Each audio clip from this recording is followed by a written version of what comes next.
Hello everyone, good morning, good afternoon या good evening, आप जिस भी टाइम इस लेक्चर को देख रहे हैं।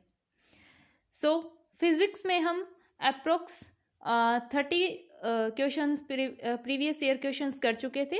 आज हम 10 क्वेश्चंस और करेंगे। चलिए स्टार्ट करते हैं अपने पहले क्वेश्चन से, which is a particle of mass m oscillates with simple harmonic motion between x1 and x2, the equilibrium position being O, its potential energy is plotted will be। इसमें क्या है, डायरेक्ट आपको पता होगा कि हम बहुत सारे इस पे क्वेश्चंस भी कर चुके हैं। लाइक पोटेंशियल एनर्जी जो होता है वो क्या होता है, मैक्सिमम पोटेंशियल एनर्जी होता है हाफ के ए स्क्वायर। और ये कहाँ पे, वैसे नॉर्मल जो फॉर्मूला होता है वो होता है हाफ के एक्स स्क्वायर और मैक्सिमम होता है हाफ के ए स्क्वायर। और जो मैक्सिमम कहाँ पे होता है, जैसे ये मेन पोजीशन है, यहाँ पे एक्सट्रीम पोजीशंस हैं, तो अपनी मेन पोजीशन पे एक्स की वैल्यू 0 होती है तो पोटेंशियल एनर्जी 0 होगी, मतलब यहाँ पे पोटेंशियल एनर्जी मिनिमम होगी। और एक्सट्रीम पोजीशन पे एक्स की वैल्यू ए होती है तो पोटेंशियल एनर्जी हाफ के ए स्क्वायर मतलब कि मैक्सिमम होगी। यानी कि मेन पोजीशन पे मिनिमम एंड एक्सट्रीम पोजीशन पे मैक्सिमम। ऐसा कहाँ पे है, ये देखिए, ऐसा कुछ ग्राफ बनेगा, यहाँ पे कम, फिर यहाँ पे ज़्यादा, फिर यहाँ पे ज़्यादा। तो option number A is the correct answer hair. I hope आपको समझ आया होगा। इसमें डायरेक्ट यही पूछ रखा था कि पोटेंशियल एनर्जी का ग्राफ जो कि हम पढ़ते हैं, काइनेटिक एनर्जी का पूछता तो कैसे बनता, ये वाला, मतलब मेन पोजीशन पे मैक्सिमम एंड एक्सट्रीम पोजीशंस पे 0 या मिनिमम। ठीक है, चलिए चलते हैं नेक्स्ट क्वेश्चन की ओर।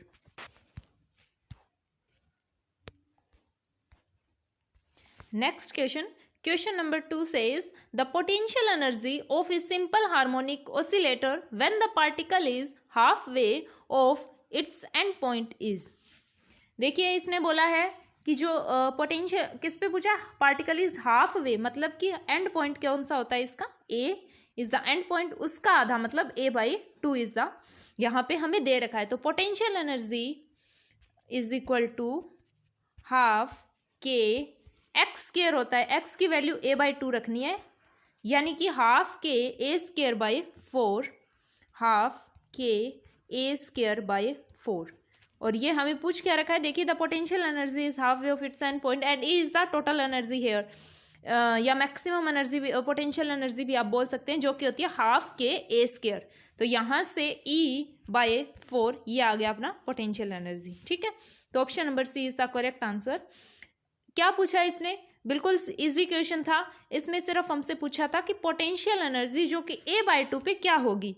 तो a/2, एक्स की जगह a/2 पुट किया तो a²/4 आया। और नॉर्मल जो मैक्सिमम काइनेटिक एनर्जी या मैक्सिमम पोटेंशियल एनर्जी या टोटल एनर्जी क्या होती है, हाफ के ए स्क्वायर, जो कि और डिवाइडेड बाय 4 आ गया, तो मतलब E/4 is the correct answer है। चलिए चलते हैं नेक्स्ट क्वेश्चन की ओर। Question number 3 says the time period of mass m suspended from a spring is t if the spring is cut into 4 equal parts and the same mass is suspended from one of the parts, then new time period। इसमें क्या पूछ रखा है, इसने बोला है कि जो स्प्रिंग है उसको 4 इक्वल पार्ट्स में काट दिया लेंथ की। ठीक है, the spring is cut into 4 equal parts. देखिए टोटल लेंथ स्प्रिंग की अगर L थी, जो उसको हमने कितने में काट दिया, 4 इक्वल पार्ट्स में, मतलब L/4, L/4, L/4 and L/4। ठीक है, आपको मैं जो फर्स्ट लेक्चर था उसमें बता चुकी हूँ कि L इज 1/K। ठीक है, क्योंकि force is equal to KX, तो K is directly inversely proportional to L। तो यहाँ से K की वैल्यू क्या आ जाएगी, 4K, K' is equal to 4K। ठीक है, मतलब अब हमें इसी एक का पूछा है और टोटल के रिस्पेक्ट में, लाइक टोटल टाइम पीरियड कितना होता है इसका, टाइम पीरियड इज 2π√m/K। और यहाँ पे देखिए इस सेम मास इज सस्पेंडेड, मतलब मास सेम है और ये कांस्टेंट हो गया, मास सेम है, तो time period is inversely proportional to √K। पहले टाइम पीरियड T था and now time period is T' 1/K and अब 4K हो गया। तो यहाँ से जब कैंसिल आउट करते हैं तो देखिए आप क्या आएगा, एक मिनट थोड़ा सा इरेज कर लेते हैं, T/T'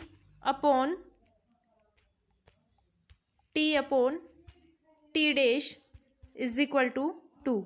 तो यहाँ से टी डैश की वैल्यू आ गई t/2। तो कौन से ऑप्शन में है? Option number C is the correct answer here, t/2। I hope आपको समझ आएगा। बस इतने याद रखनी है कि लेंथ को अगर l/4 4 इक्वल पार्ट्स में काटते हैं तो उसका जो k की वैल्यू है वो 4k हो जाता है, क्योंकि हमें पता है कि l is inversely proportional to k।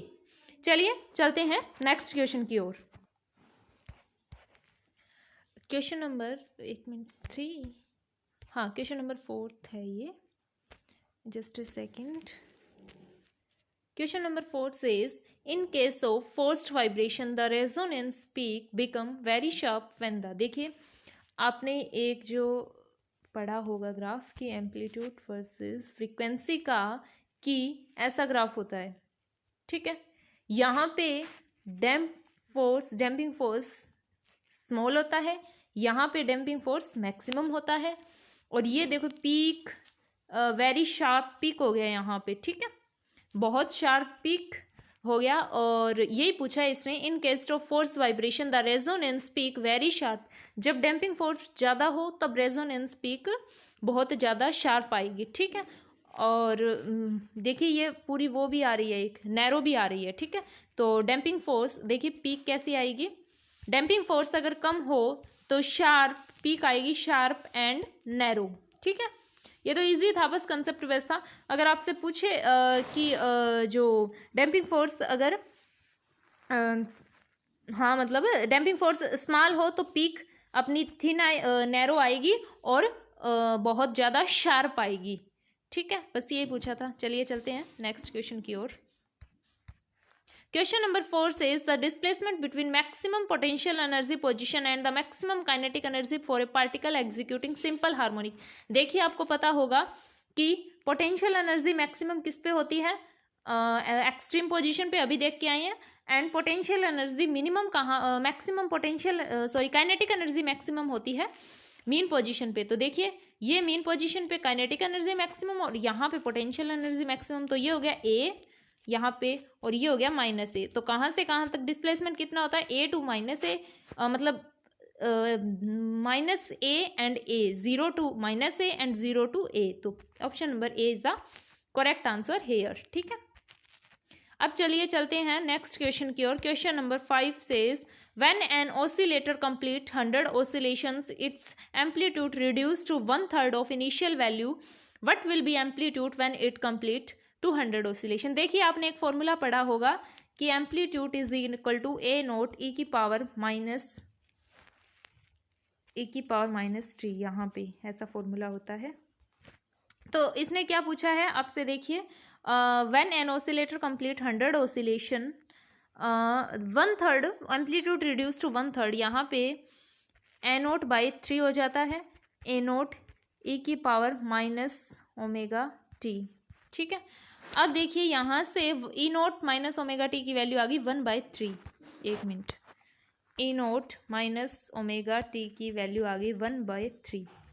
अब आपसे पूछा है कि एम्पलीट्यूड जब कितना होगा, जब 200 ऑसिलेशंस कर चुका होगा। तो A is equal to a0 e की पावर -200 ωt, ये हो गया, ठीक है। यहाँ से अब आपको पता होगा कि e की पावर -ωt, इसकी वैल्यू हमें पता है -100 ωt, इसकी वैल्यू 1/3 आती है। तो यहाँ से इसको क्या लिख सकते हैं, a is equal to a0 e की पावर -100 ωt इंटू 2, यानी कि मतलब यहाँ से इस कंप्लीट की वैल्यू पुट कर सकते हैं, विच विल बी लाइक कितनी आएगी, a is equal to a0 e की वैल्यू ये यहाँ से कितनी आई थी इसकी 1/3 का स्क्वायर, यानी कि 1/9। a is equal to a0 into 1/9, यानी कि कितनी आ गई a0/9, यानी कि 1/9। तो कौन से ऑप्शन में है, option number D is the correct answer. बस ये तो आपको फॉर्मूला याद करना है, बस just a is equal to a0 e की पावर -ωt, ठीक है। बस इसमें वैल्यूज पुट करनी है और आपका जो है वो निकल जाएगा उत्तर, ठीक है। ओमेगा यहाँ पे ओमेगा ही तो दे रखा है ना, ओमेगा कितना 100, एक मिनट, मतलब यहाँ पे ओमेगा दे रखा है, फिर भी यार ओमेगा काटेंगे तो भी यही आएगा, ठीक है। चलिए चलते हैं नेक्स्ट क्वेश्चन, क्वेश्चन नंबर 6।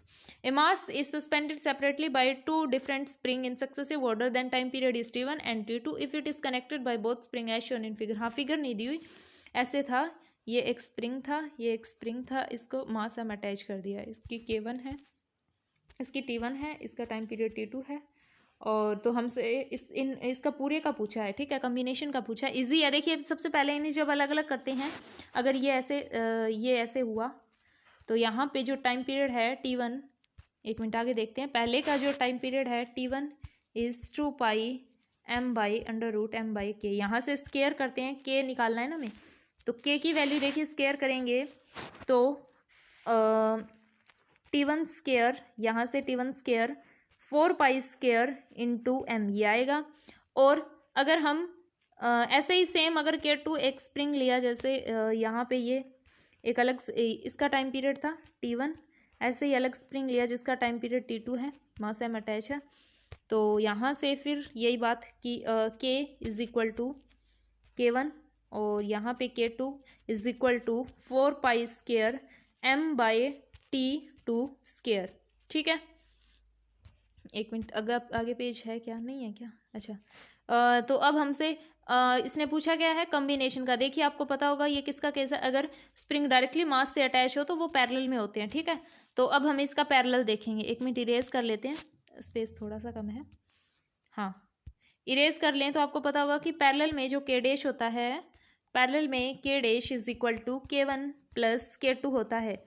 तो यहाँ से K dash is equal to K1 plus K2 हो गया, यानी कि K1 plus K2 is equal to वही same 4 pi square m/T1 T dash square. एक मिनट, यहाँ से ये वैल्यू पुट कर देते हैं, 4 पाई स्केयर m/T स्केयर, और यहाँ से हमें ये जो T है यही तो निकालना है, सॉरी T नोट दे रखा है ना इसने, तो T नोट है यही हमें निकालना है। तो देखिए K1 प्लस K2, यानी कि K1 की वैल्यू जो एक मिनट, K1 की वैल्यू हमसे जो आई थी इस फॉर्मूले में, K1 की वैल्यू ये आ गई, K2 की वैल्यू ये आ गई, इन दोनों को हमें पुट करना है इस वैल्यू में, यानी कि K1 की वैल्यू क्या आई थी, K1, एक मिनट रुको, K1 plus K2 is equal to 4 pi square m/T naught square.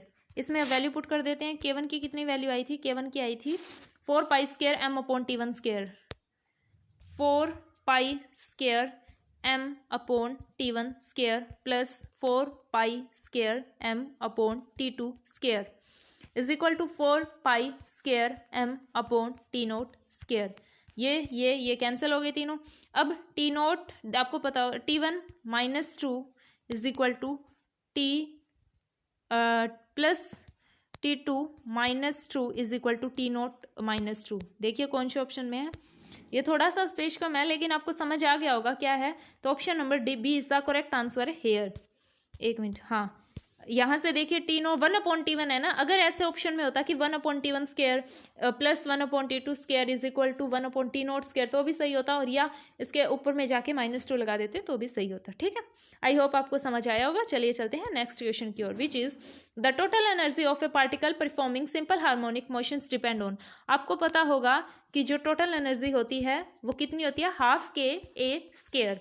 इसने यही तो पूछा है, बिल्कुल कितना इजी क्वेश्चन दे रखा है कि किस किस पे डिपेंड करती है, तो किस किस पे, के पे डिपेंड करती है और ए पे डिपेंड करती है। तो option number B is the correct answer here. चलिए चलते हैं नेक्स्ट क्वेश्चन की ओर, विच इज टू मासेस, ये क्वेश्चन नंबर 9 है। The two masses Ma and Mb are hung from the two string of La and Lb. They are executing simple harmonic motion with frequency related than relation. देखिए आपको पता होगा time period is 2 pi √L/G effective. तो सबसे पहले तो ये मास पे डिपेंड नहीं करता, तो ये दोनों तो ऑप्शन कैंसिल हो गए। ठीक है, अब देखिए यहाँ पे जो हमें length 2 pi √L/G effective, g effective constant है, 2 पाई कांस्टेंट है, यानी कि time period is directly proportional to √L। ठीक है, टाइम पीरियड को 1/ω लिख सकते हैं जो कि √L, यानी कि ओमेगा इज 1/√L। एक मिनट यहाँ देखिए, ओमेगा इज 1/√L, LA, और ये हो गया ओमेगा ए। ऐसे ही ओमेगा भी कितना आएगा, 1/√LB। हमें बोल क्या रखा है क्वेश्चन में, देखिए जो frequency is FA is equal to 2 of FB। ठीक है, 1 मिनट, ओमेगा नहीं, यहाँ पे टाइम पीरियड तो डायरेक्टली 1/फ्रीक्वेंसी होता है ना, मैंने क्या लिख दिया यहाँ पे, ये आपको फ्रीक्वेंसी होगा, टाइम पीरियड इज 1/फ्रीक्वेंसी, और यहाँ पे 1/, ये फ्रीक्वेंसी आ गई, फ्रीक्वेंसी A, ये फ्रीक्वेंसी B। इसने बोला है कि frequency A is double of frequency B। Frequency A is कितनी है, 1/√LA is double of frequency 1/LB, √LB। बस यही पूछ रखा है। तो यहाँ से जो 2 आप इसका जब स्केयर करेंगे तो क्या आएगा, 1/LA² is equal to 4/LB²। ठीक है, ये आ गया। और अब हमें दे क्या रखा है, नहीं L² कैसे आएगा, रूट में स्केयर तो कट ही जाएगा ना। तो 4LA is equal to LB, ये आया 4LA is equal to LB। तो option number A is the correct answer. देखिए 4 इसने लिख रखा है 4LA, 1 मिनट, हमारा क्या है 4LA is equal to LB, यानी कि LA is equal to LB/4, यानी कि option number A is the correct answer hair. I hope आपको समझ आएगा, बिल्कुल इजी क्वेश्चन थे आज वाले। तो चलिए चलते हैं नेक्स्ट क्वेश्चन की ओर। Next question, question number 10, the bob of a simple pendulum having length L is displaced from mean position the angular position theta with respect to the vertical if it is released then the velocity of bob at equilibrium position। ये भी बिल्कुल easy है, मतलब आपने NLM में इसको देखा होगा। देखिए एक बोब है, मास, ये बोब हो गया जिसका मास m है, इसको अटैच किया गया है। अगर इसको हम थीटा एंगल से वर्टिकल के रिस्पेक्ट में यहाँ से लेट्स से यहाँ पर अगर इसको डिस्प्लेस कर देते हैं, ये हो गया थीटा एंगल, इसकी लेंथ L है, इसकी भी लेंथ L होगी। तो यहाँ से अगर हम थीटा एंगल डिस्प्लेस कर देते हैं तो अब देखिए ये 1 मिनट, हाँ, तो यहाँ से ये L है तो ये टोटल कितना हो गया L कोस थीटा, तो ये हो गया L कोस थीटा, और ये कितनी हो गई, टोटल L थी, इसमें से L minus L cos theta, ये वाली हो गई X, 1 मिनट, X।